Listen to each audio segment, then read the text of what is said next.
Why does power corrupt? Well, let's take a look at the human species. Humans are compassionate and loving, gracious, kind, generous people. We are simultaneously greedy, jealous, envious, angry. We're a mixed bag. And if you give one of the human species power, which part of ourselves uses it? Love? Love does not need power, people. It flowers from the heart. Grace? Grace certainly needs no power. Compassion, generosity. No, these are simply things that flow from our good nature. What uses power? Well, greed certainly needs power, doesn't it? If you have enough power, you can take any fucking thing you want. Anger. Oh, anger definitely would love some power, would it not? Envy? Well, with power, whatever you're envious of, you can duplicate on your own. No, it is that negative, unsocial, not life-supporting part of the human animal that needs power. Nothing else needs power. And so we give people power over others through government, through military, and we expect them not to be corrupt. Wake up, people. Be very cautious who you give power to. Thank you.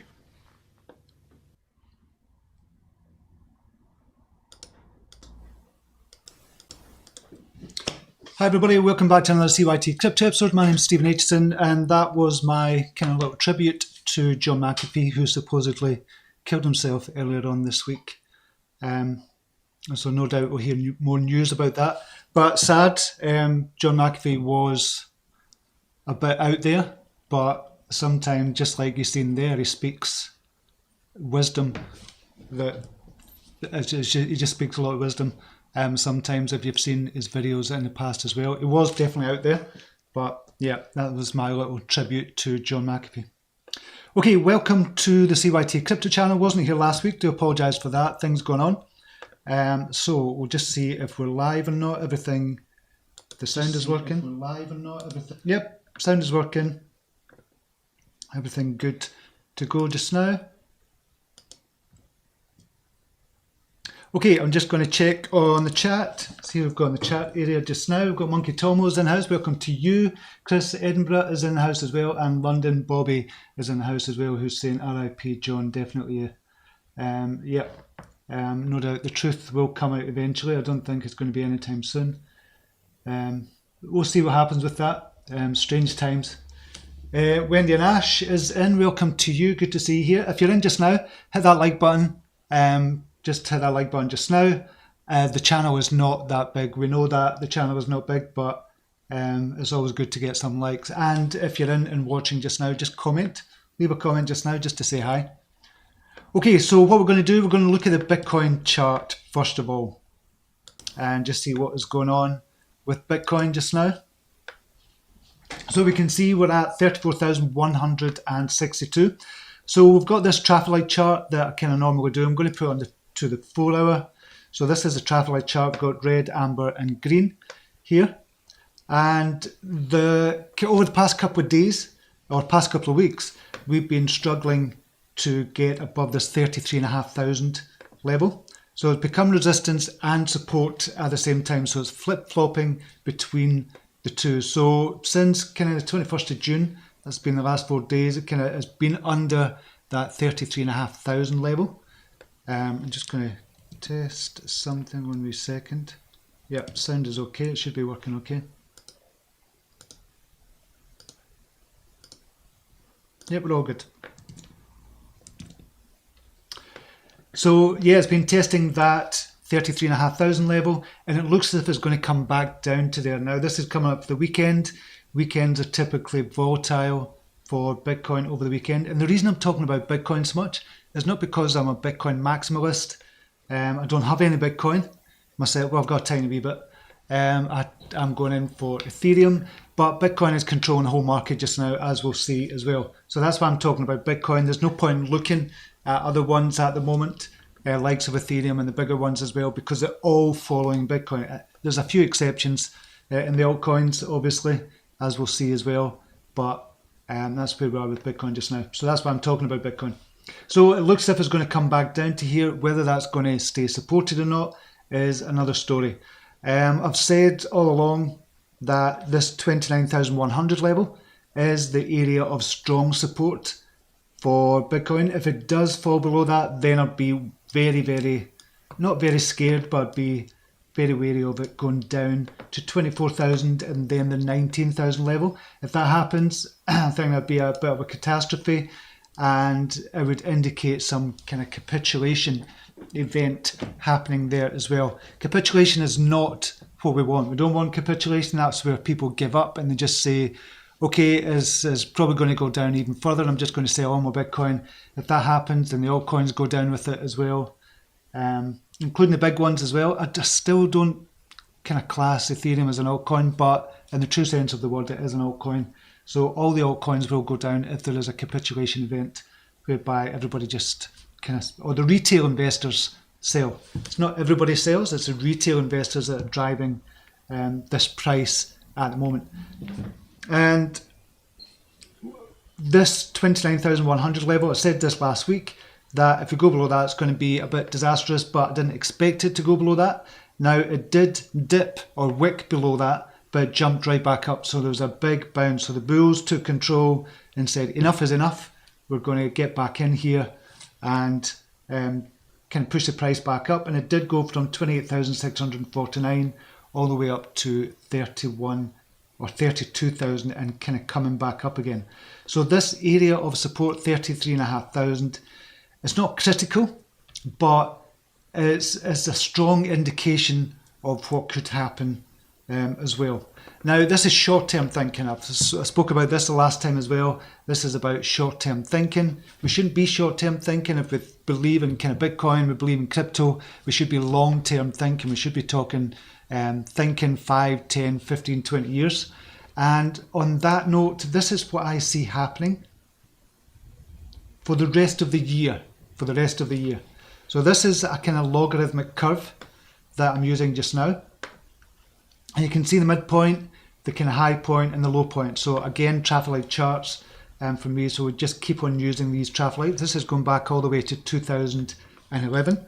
Just see if we're in okay. Yep, going back to 2011. So this is where it's kind of been on this logarithmic curve just now. So you can see the bottom is in and it's kind of holding that steady. And the midpoint, we're dipping in and out of the midpoint just now.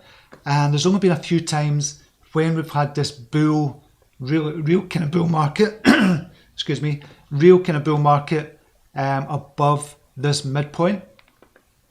And that's obviously back in 2014 and 2017.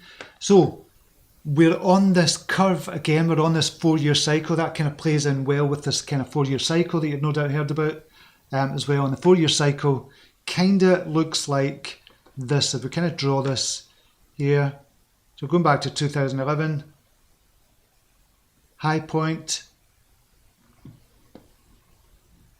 dip, high point 4 years later, dip, high point 4 years later. So this is kind of what I'm expecting to happen at the beginning of 2022, January, February time, or the end of this year. So the third or the fourth quarter that we're going to be in, I expect a kind of the big bull run to kind of happen for Bitcoin. And I think it's going to respect that, and then we're going to come back down. But if you look at this further and kind of bring this kind of further down, just get rid of that.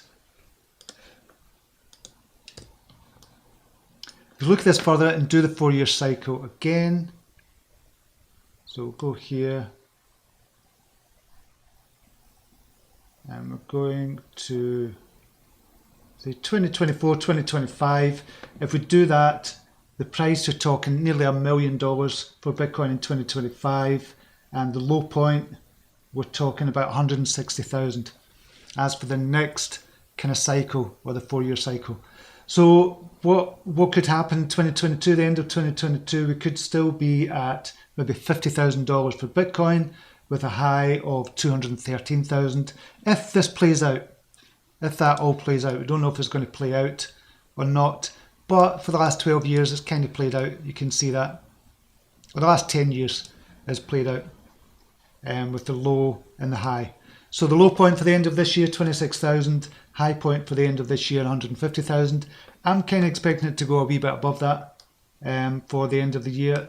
Probably overly optimistic, but that's kind of what I'm expecting just now. Okay, another kind of sign that we could be going up to this 41,363 level. This is a kind of range we're kind of ranging in just now. We've been ranging in that since May of this year.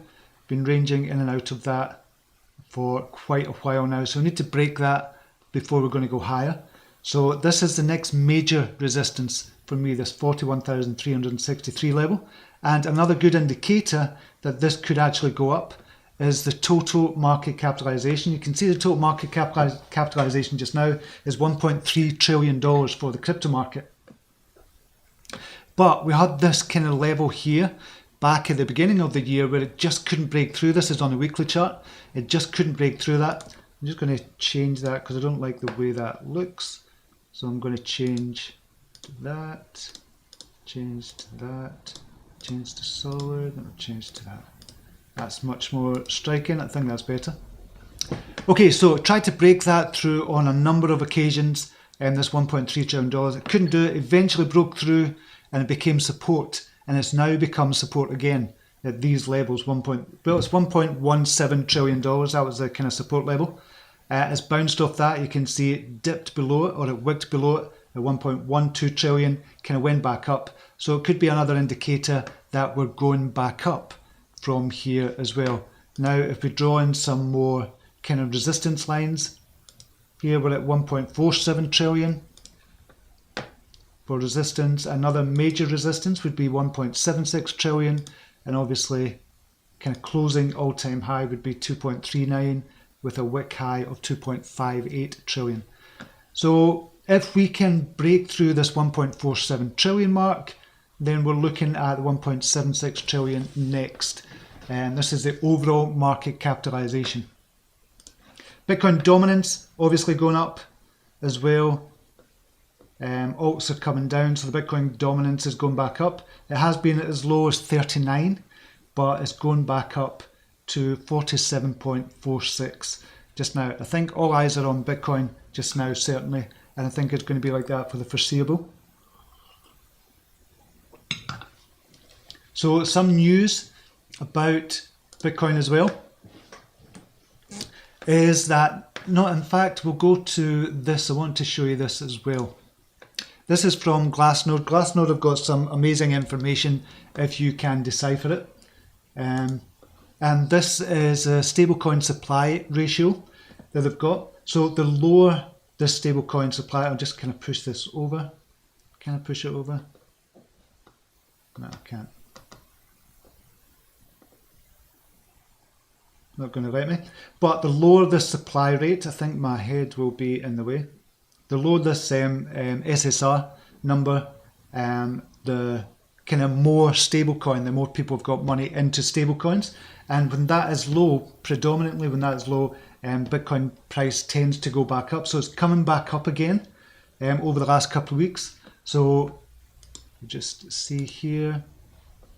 This is the explanation for it. Enes Karaboga. When the SSR is low, the current stablecoin supply has more buying power to purchase BTC. It serves as a proxy for the supply-demand mechanics between BTC and USD. So it's in lots of stablecoins. It's not just the USDT or BUSD or whatever.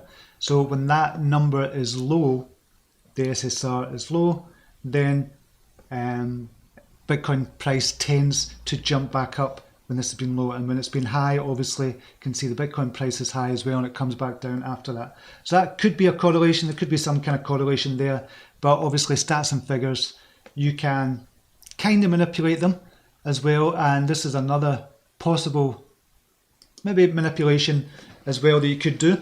So this is Bitcoin on the 8-hour chart, and talking about Wyckoff, the accumulation phases of Wyckoff analysis. Everybody's kind of talking about this and thinking, okay, why is Bitcoin going to shoot down to, I don't know, 25,000, 20,000 or 15,000? But this is another way to kind of look at it and saying, okay, we're in the spring or the shakeout period of the Wyckoff accumulation phase just now. Obviously Wyckoff, what Wyckoff done, I don't know if you know about Richard Wyckoff, back in the 1800s, 1900s, early 1900s, he kind of seen that the markets were being manipulated by these big players, and he wanted to warn retail investors like ourselves about these phases, and that we should look out for them and we shouldn't panic, because that's what the big players want us to do. And there could be a correlation here as well. Obviously the big players are in control here. They really are in control. They're controlling the market just now with the kind of all the news that's coming out. I genuinely believe it's all FUD and it's been manipulated as well. So we have to think about what is the next phase for Bitcoin? What's the next phase for crypto? Even if we think about the next phase for crypto and how it's going to be on a mass adoption scale, then we have to think about who are going to be the players that are going to help it to become mass adoption for that to happen. And it's going to be the banks, it's going to be the governments, it's going to be the big kind of players out there as well, the big corporations out there. They're going to help mass adoption. And they're not going to want to buy at $60,000 or $65,000 at the moment. They're going to want to get as much as possible at lower prices. So who's in charge of the media? Who's in charge of the kind of news outlets? Who's in charge of all that? It's the big corporations. And they're going to want some Bitcoin. Whether you believe that or not, I definitely do believe it. And that's my conspiracy theory kind of mind. But I definitely do believe that. And if this is true, and this accumulation phase for Wyckoff is true, with all the markets being manipulated, then we should be at this spring or shakeout period, and we could be bouncing back up here as well. So we'll see if that kind of plays out or not. We'll see what happens with that. But it's interesting. This is kind of interesting as well. So it'd be interesting to hear your thoughts on that. I think that's what I was going to tell you on Bitcoin. Yeah, so it's the Glassnode one and the Wyckoff one I wanted to look at as well. Okay, we'll just jump over to some comments just now. Mohammed Ahmed is in the house. Welcome to you. Sasha is in the house. Welcome to you. Brundle25. Well done on the book, getting recognition. Thank you very much. The book behind me, The Belief Principle, is my non-fiction book. It's not the fiction book. Got recognised as being one of the top 100 ebooks or self-improvement ebooks of all time. So it was a post that was done, so I was quite chuffed with that. So thank you very much for that. Mike, BTC to 17,400. People, be smart and wise and get out while you can and wait for the bear market to get back in. A big head and shoulders on the daily and weekly time frame. There is a head and shoulders there, but that doesn't mean it's going to go down. I don't think it's going to go down to 17,400. However, if it does go down to 17,400, if you've got cash, obviously buy it. But would I sell just now if I had Bitcoin? No, I would just buy more if it went down to that price. So at the moment, as I said, I'm not into kind of Bitcoin, I'm into Ethereum. So if that goes down, I will buy more Ethereum for the pension pot as well. I'm not going to sell any. I don't believe it's going to go down to that price at 17,400, or people are talking about 15,000 or 14,000 as well for Bitcoin. I don't think it is. I still think the bottom is 29,100. But if it does go below that, what do? You just buy some more if you can, obviously. So that's what I would do. I wouldn't. There's so much kind of contradicting information out there that it's just difficult to know kind of what to do. So if you believe in Bitcoin for the long term, you're holding Bitcoin, then just hold it and just buy some more if you can. That's what I would kind of suggest you're doing. Matt is in the house. No Way USA is in. All right. To you, Rob Fiddler is in. Morning all. And Ali Amori is in the house as well. Good morning to you. Okay, just wanted to look at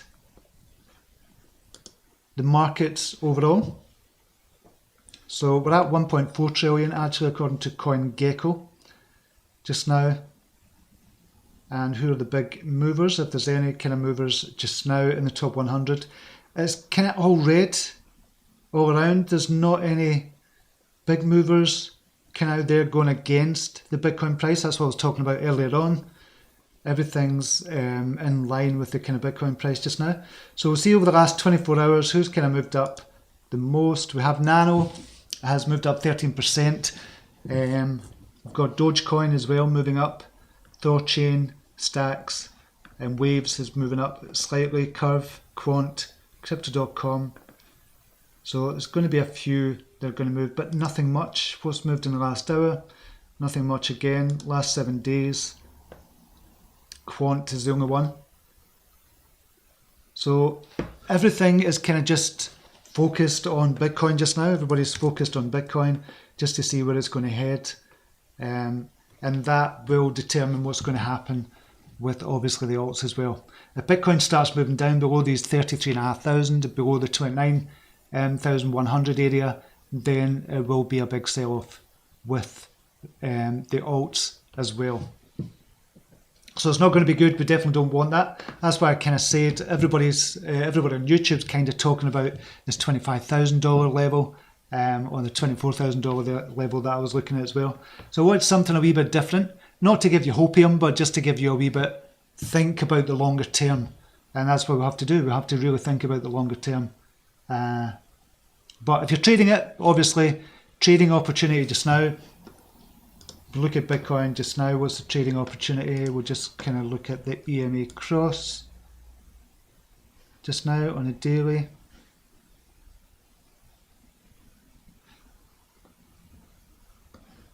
So look on the daily first of all. You can go down. So the cross down to the downside. To the auto. Downside at 57,000. That would have been the ideal time to sell. With these crosses, I believe you can make a lot of money with these kind of EMA crosses. But you can see it's been in and out for a period as well, but you're going to catch some big moves like this one at 57,000, although you wouldn't have caught it at 57,000, it'd been about 52,000 by the time it kind of wicked over and kind of gone down. But you'd have been in the money just now, a big move of about 20,000 or 15,000 say, which is a huge move if you're shorting kind of Bitcoin. So it's not crossed up to the upside on that yet. It doesn't look as if it's going to do that for a few days on the daily. But you could go down to the kind of micro level and look at that. There was a crossover at around about 33,000 area. It did go up to 35,000. That's a $2,000 move. Across to the downside, 33 went to 32. So not a big move. But you're going to catch some big moves on the hourly as well, and the 4 hourly. You could even do it on the 15-minute chart if you're trading. You can see you could have caught a move around about 34,780 and it's down to 33,900. So about an $800 move. So that's quite a big move. But here's a big move here on the 15-minute chart from 32,000 all the way up to 35,000. So you can trade on all the charts. It's just better sticking with one chart, either 15-minute, the hourly, the 4 hourly, or the daily, or even the weekly. Weekly chart, if you just did the crossovers, traded on that, you could have caught 7,000 Bitcoin, and it didn't cross down until a few weeks ago, actually, at 42,000. So there is opportunities out there on both sides. So it doesn't matter if you think, if you're trading, then obviously going short as well is going to be good for you as well. Depends on how you trade and who you're listening to as well. But I would always use the charts here and just use simple TA. That's all you need to do is simple TA. I believe.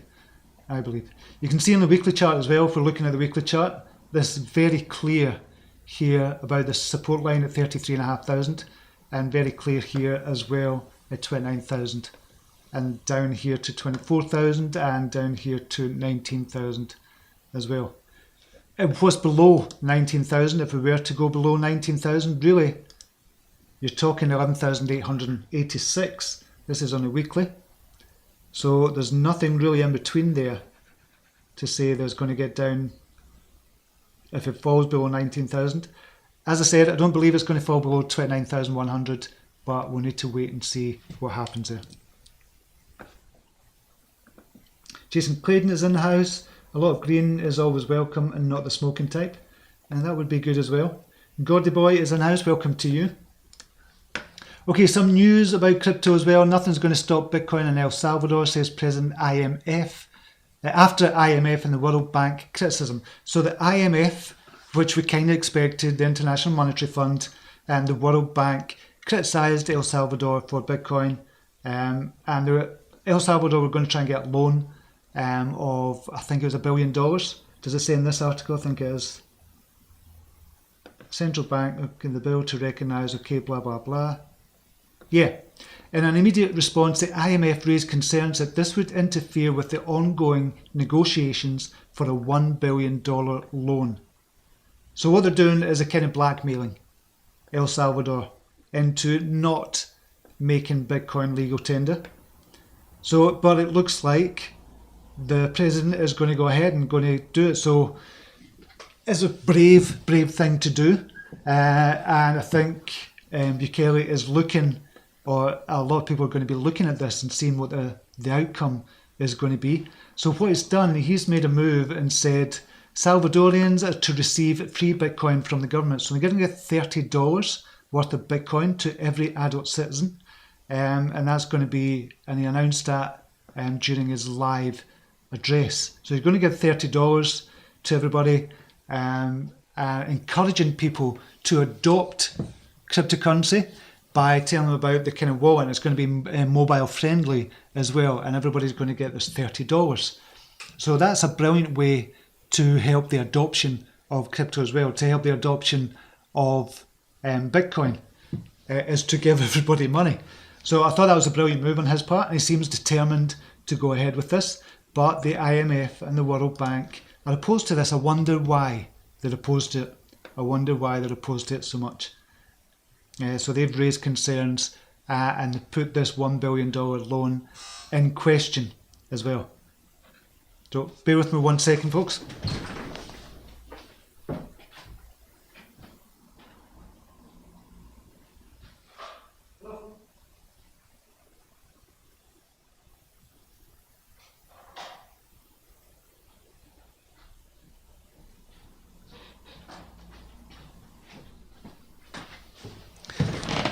So what happens when you're on live, the door goes. I think it's a delivery from Amazon, so I do apologise.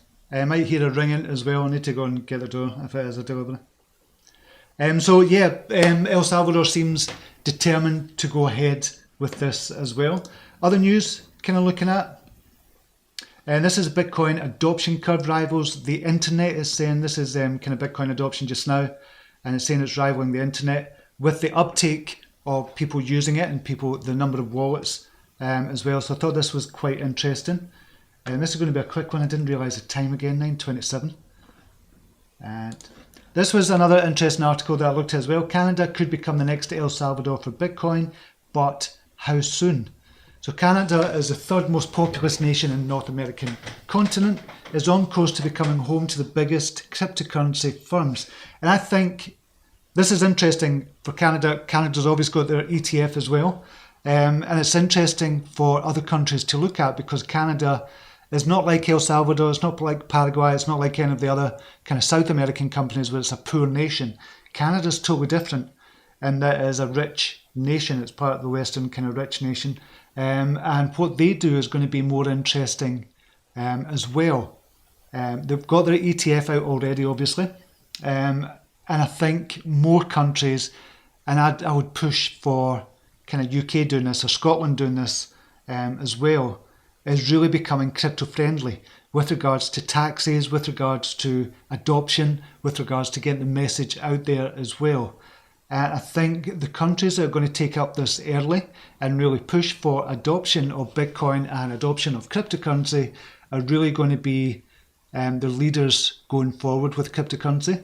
The US dollar is not going to be the currency that's going to be used in the future, I don't think. I think Bitcoin will be kind of base currency in the future as well, or it could be. It could be. There's going to be a lot of opposition to it, but I think in the future it could and probably will be used as a stable. Not be so much stable, but it will be used for the future as well. So it's going to be interesting what Canada do in the future. Another couple of things I was looking at. Coinbase backed Andreas Horowitz raises $2.2 billion for crypto investments. Some news. This was interesting as well. New York cited to become the centre of Bitcoin, promise mayoral front runner. So the favourite to become the new mayor of New York promised to make it a different place to live, including become the centre of Bitcoins. And I think that is, after Miami as well, I think that's really interesting that Eric Adams has promised to make New York City different in a year, including become the centre of Bitcoins. And I think that is a very wise move as well. Because what they're doing, New York has been kind of held back just now. We've heard about all these kind of laws in New York as well. Different states have different laws. If you're outside the USA, different states can have different laws. We've seen that with the COVID stuff as well, everything that happened there. So this is another thing. Miami are kind of doing it. New York City is going to be doing it. Two biggest kind of cities in America. So it's going to be interesting what happens there as well. This was for Ethereum. Over 100k Ethereum staked in ETH 2.0 yesterday. This was from CryptoQuant. So that's 5% of the Ethereum that's out there. The 5% of the circulating supply has been staked for ETH 2.0 that's coming out towards the end of July. And we've already seen the prices coming down on Ethereum, on Uniswap. I don't know if you've noticed that, if you've been doing a lot of trading, but the prices have come way down. You're talking about $10, less than $10. I know that's still a lot when you compare it to BSC, but it's only, I think I'd done a couple of trades yesterday and sent a lot of, it was about $20,000-$30,000 worth. I sent it to another wallet and it only cost me about $2-3 to send that. And when I was doing a trade of about the same size, it cost, I think it was $8.90. So that's the lowest it's been for a long, long time. This was in peak times as well. So that's interesting to see. So it's kind of kicking in. Obviously, there's not as much being traded just now because of the Bitcoin price just now. So it's going to be interesting to see what happens there. But I'm still big on Ethereum. I still think it's going to be $10,000 for the end of the year. But we need to wait and see. But it's going to be $10,000 at some point. So it's going to be interesting to see what happens there. And this was Palestine reportedly working on its own digital currency as well. I was going to talk about that briefly, but again, I'm over time. I've been talking about Bitcoin too much. What else was I going to kind of talk about? The large movers. There's nothing really interesting here because these go up. You're talking 8,000 kind of percent. Was there anything interesting? Meme coins are still kind of going. Meme coins are here to stay, I think. People are looking for quick cash.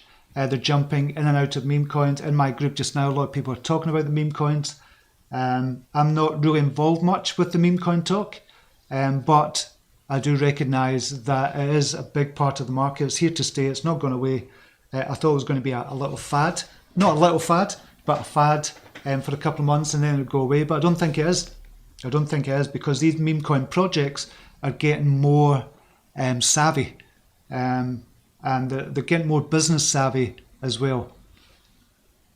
So it's going to be interesting to watch them and see what ones grow. Shiba Inu is obviously one of the major ones that's in the top 50 just now. We all know about that one. And that was one of the ones that got in early in April and made a lot of money from Shiba Inu. So That was back in April, so they're still going just now, these meme coins.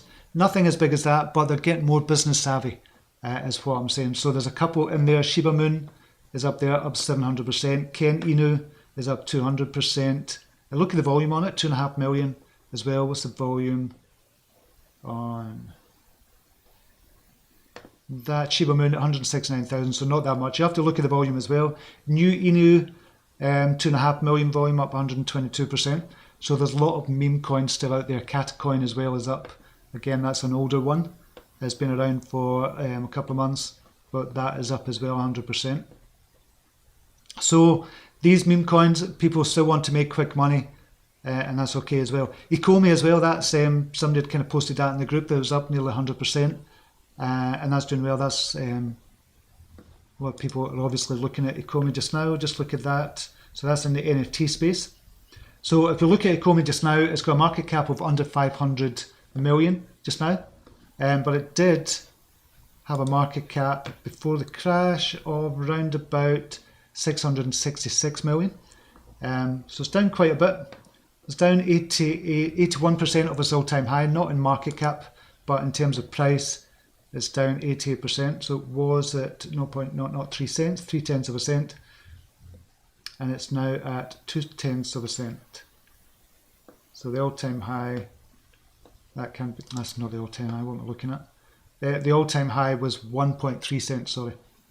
So it's 81% off that just now. So it could be a good buying opportunity. I think a better buying opportunity in the NFT space could be Ethereum chain.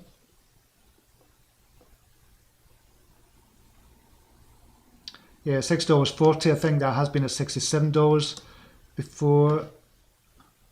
Yeah, $67. So down 91%. That represents a better opportunity if you're into NFTs. And NFTs are going to be bigger, much bigger in the future. They did have a brief kind of flurry back at the beginning of the year, but they're going to be much bigger and they're going to be much more prevalent in the market space as well. So if you're looking for, we'll just go into the NFT coins actually. So the NFT market cap is currently 16 billion just now. And the dominance is 1.1%. I don't know what the dominance was before. Has it got a chart there? It's not got a chart. Be interesting to see the chart of the dominance.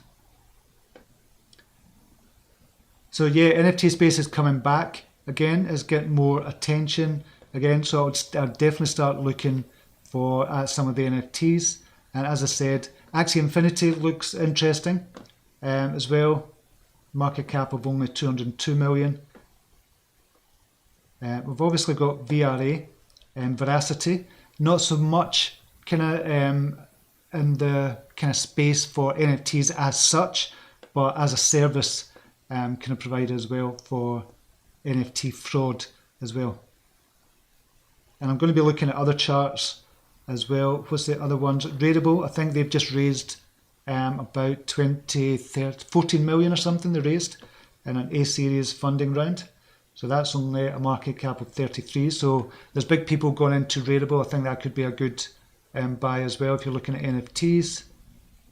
What other ones? Terra Virtua, that was kind of big as well, and it's came back down. There's loads of the Exceed Me is another one that's come down big time. That's only 10 million just now. So definitely have a look at the NFT space.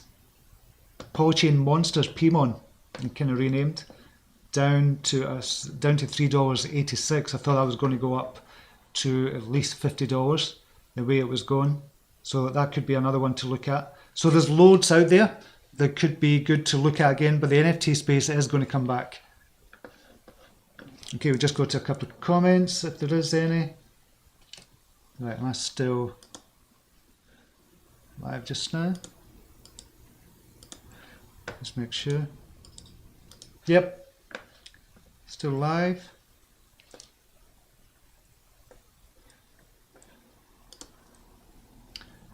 So there's not much comments there. I think that's all I was going to look at just now. So if there's any charts, show this is the crypto bubbles. The weekly, you can see it's all red, goes to daily, all green, hourly, we're kind of talking red again. So it's up and down at the moment. Where are we just now with Bitcoin price? I'll just go to the hourly. 34,107. Obviously coming up for the weekend. It traditionally kind of is very volatile. You just don't know where it's going to go at the weekend. So if you've got any charts you want me to look at very quickly, just give a wee shout. We'll look at Verasity. I've kind of done this video for Verasity as well. We're in, it looks like a kind of falling wedge here. If you look at it, but if you look at it from the bigger picture, the bigger point of view, it's actually a bull flag for Verasity just now. So it could be a good buying opportunity. Round about these prices, it could fall to around the 1 cent level or just under that again, if you're kind of paying attention to this bull flag. So it could fall to that, or we could be going back up to around about the 2 cent area, and then we'll get a breakout. And it looks like we'll get a breakout. This is depending on market conditions, obviously. And the breakout could be, we'll just do a measured kind of breakout. We've done a breakout here. Kind of pull this down, and we'll go to the horizontal line, and we'll make that dash line. So about 8.5 cents this measure breakout once it breaks out, and it will break out. Verasity are doing some brilliant things in the background. They've got esports, they've got more news coming about esports as well. They're big into kind of esports just now, as well with the esports fight club. If you go into their website as well, and that is becoming huge again. And once all the COVID restrictions are lifted kind of worldwide, I think that's going to become even bigger. So I think Verasity is going to break out to 8.5 cents. I'm not saying it's going to do it tomorrow, but looking at the charts here, this is a bull flag. It's not a kind of falling wedge, but even if it was a falling wedge, still got a good chance it breaks out and it goes up to 8.5 cents. But we could still come down depending on market conditions. Could still come down to the 1 cent area as well, or just under the 1 cent area. I'm still holding, still staking and getting 25.5% interest APY on that. That's annual percentage yield, not annual percentage rate. So I'm getting 25.5%. So it's about 10,000 VRA every 3 days. Just now about 3,500 per day or something, which is not bad. Which is not bad at all. Obviously, if the price was up at 5 cents, 3,500 per day would be fantastic for that. But which would be $150 a day. So 3,000 just now was about $30, $40 per day just now. So I'll take that. I'm not selling Verasity. I've added more actually as well. So we'll see what happens with Verasity. But again, it depends on market conditions. It depends on what's going to happen with Bitcoin. Ethereum down to 1,932 there as well for Ethereum. Again, it's all following kind of Bitcoin just now. So we're on a 4 hourly. If we look at the EMA crossing, that'd have been 2,500. You'd have sold it at that. It has been down as low as $1,700, and it could go lower as well depending on what Bitcoin does. This all corresponds with what kind of Bitcoin does. If we look at this, this is kind of Bitcoin at 29,500 or 29,100. So Ethereum is just following just now as well. Ethereum dominance just now has gone down obviously big time to 16.682, and it was coming up for 20. We spoke about a flippening happening with Bitcoin, but if the Bitcoin price is so volatile, that obviously is not going to happen because Ethereum's following it just now. But ETH 2.0 coming out end of July, I think is going to be a good time for Ethereum as well. So I'm not an Ethereum maximalist, but I think it's going to go up much quicker than Bitcoin, or much more than Bitcoin. I think if you asked me who's going to kind of 5x first, is Bitcoin going to get to 150,000 before Ethereum gets to 10,000? I would say Ethereum is going to get to 10,000 much quicker than Bitcoin is going to get to 150,000. But we need to wait and see what happens with that. Okay, Brando, can we look at Sharering? I never looked at Sharering for a long time. SHR, I'll just see if we're up here. We'll look at KuCoin. So we'll look at the daily. look at it from the macro point of view. So it's down big time, just in line with the market as well. So it's down, where is it? 79%, as I said, in line with the market. And this is on the dollar. It's on daily. We can look at this on the weekly as well. So we'll put in some kind of support lines. That's the kind of first thing we do. Here's the kind of support here on the daily for sharing. I'm probably going here for major support. And we'll put in that line and a red line. So if we do the traffic light kind of charts, again, we're looking at resistance. Probably talking. I'm going to go here just now for the amber and the green. Probably talking around about here for the green. This is the traffic light charts, as I said. So we're looking at support of 1.45 cents. That's major support there just now. And we're looking for a resistance here of 2.45 cents at the minute. This is kind of longer term resistance. As well, you can see there's lots of kind of resistance points there, and hopefully that turns into support thereafter. So 2.45 we need to kind of get up to for sharing. It's bounced off again. You can see this kind of big wick here for sharing as well, exactly the same as Bitcoin. So it's all going to follow kind of the Bitcoin price as well. This wick down here is at $29,100 for Bitcoin if you look at it that way, but that's a wick just now for sharing. We've had sharing up to nearly 10 cents for sharing, nearly 10 cents. And I was big into them big time, but I sold kind of in the March crash stupidly, and so didn't really cover them, but I still follow them, and I love what they're doing. I think they're doing brilliant, and yeah, it's looking good for sharing as well for the long term, certainly for the long term. So major support there of 1.45 cents for sharing. Bepro down from 0.04 to 0.003, I still believe. So Bepro, I don't know if we'll be able to get that on TradingView. Yes, we can. That Bepro, if you kind of look at this, and we'll do this. Where are we? The fib retracement, and where do we go? We start from here. Oh, it's kind of way down on the fib retracement. And we'll do it another way for Bepro. Where is it? Yeah, it was this one. Do it here, here, and here. I'm talking about where could it go in future. This is the fib extension we're kind of talking about. So we're talking to get up to 38% level. Again, we're talking about 2 cents level. So this could kind of bounce back up again. So we're talking it did have a huge kind of jump up for Bepro. And what was the jump? We're talking 7,000%. So this was kind of to be expected. Not as big a drop, obviously, but it's in line with the market again. So once it goes back up, we could kind of break out, or it could break all-time highs.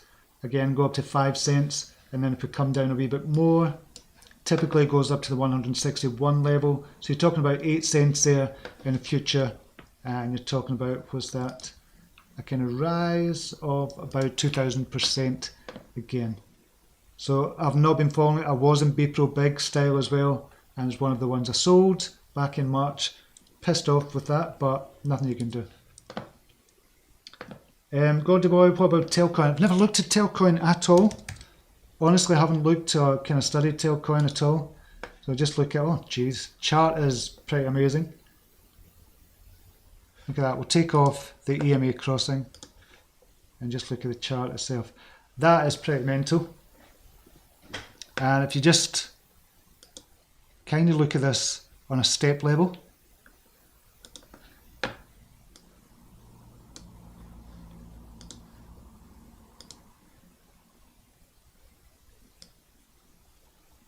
Look at the steps on that. You can see it's jumped up, jumped up, jumped up again.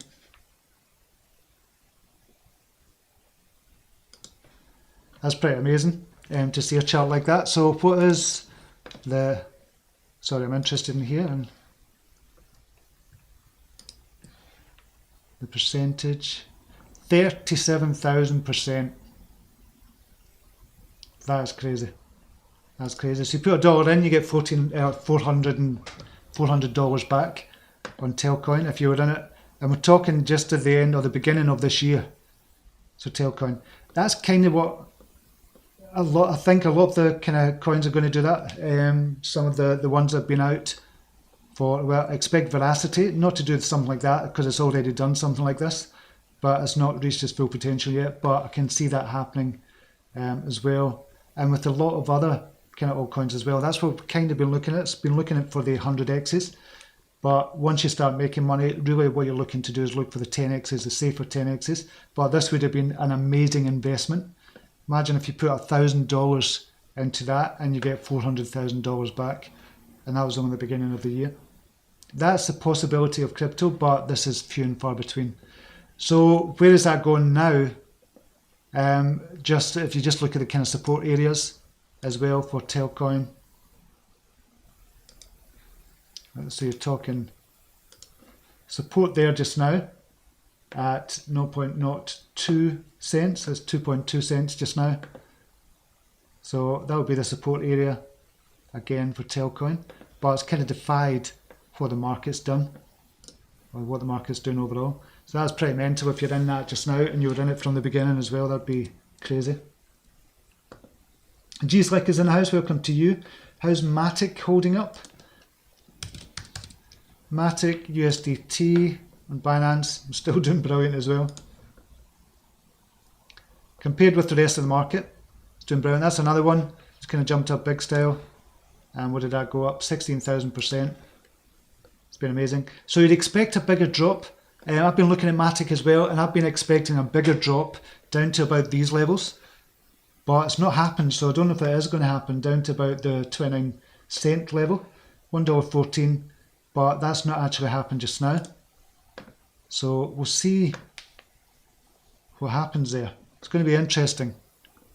See what happens, and we'll go to retracement. So it's reached that 61% level, which is a lot, the kind of golden ratio for looking at that. But I did expect it to come down to about this level, and that was the 88.6 level on the fib retracement, 29 cents, but it's not happened yet. I thought it was going to happen sooner, so it could be that it's just going to kind of go up from here. So if we looked at, bring this down a wee bit for Matic, and look at the fib extension, I'm going to go here, there, and there for the fib extension. So 161%, $4.81 is for the golden ratio. If it gets back to 100% of that, $3.33. And this is if the market starts going back up. We could see another bounce up to those levels. So $3.33 for Matic, then the next level will be $4.81, then 261% level will be $7.17. So it could happen. It could happen for Matic as well. As I said, I did expect it to come down, but it's done amazing. Jason Clayton, have made four star 4 on Bepro, and I still believe could rise further. Excellent. Moonlift, haven't heard of Moonlift. Gordy Boy, appreciate it, Steve. I heard George saying he was buying up more Telcoin. Wow. Yeah, that's pretty amazing for Telcoin as well. But this is going to happen with some of the kind of coins out there as well. You're just going to get them, they're just going to shoot up thousands and thousands of %, but it's going to be hard to get in on those ones as well. But I'm kind of looking at that for VRA, as I said. I think we've had, if we look at the auto turn off the volume, we've had this huge rise up for Verasity, and we'll just kind of measure that. 12,000%. And if we look and take this off, where could Verasity go? And this is kind of one I'm looking at for the kind of big rise. I wished I'd gotten kind of there. A lot of people were speaking about it. I wish I'd gotten there, but I didn't. So I'm going to do the extension from here to the top to kind of current levels, see where we could go. 100%, we're talking 6 cents. 161, we're talking 9 cents. And 261, we're talking 14 to 15 cents. So if that was to happen, that would be pretty amazing if it did get to that. So 20 cents, I'd be a Verasity kind of millionaire. And we go to 20 cents, but that's a kind of big push. But I still think Verasity are going to come out with the news that are going to be listed on 2 big exchanges. Huobi are the ones I'm looking for, Huobi and Binance, and they're going to have 3 big partnerships. But what's happening with Verasity just now, they're focusing more on the esports side. That's obviously for testing, for it as well, testing the kind of POV and looking at that as well. And they're going to get a lot of data. So data is going to be the key indicator here for what's going to happen in the future. And it's going to be the key value system that other companies are going to look at to take on kind of Verasity if they're going to be doing partnerships with. This is why they're so focused on esports, because I kept on thinking, are they moving, are they pivoting over to kind of esports and becoming that in that arena? But it's to collect data as well, and they found another niche that they can be in as well, which is brilliant for collecting data. So that's why I still believe in Verasity. We'll see what happens in the future with them. I'm not saying that as advice to get into Verasity, but it's a great price just now. And this support level of 1 cent or just below 1 cent would be a great place to look at buying into Verasity if you're going to buy into it. Okay, any more? I think that's it. Okay, I'll leave it there just now. Thank you very much for watching, everybody, and hope you have a brilliant weekend, whatever you're doing. And until next time, namaste. Take care. Bye now.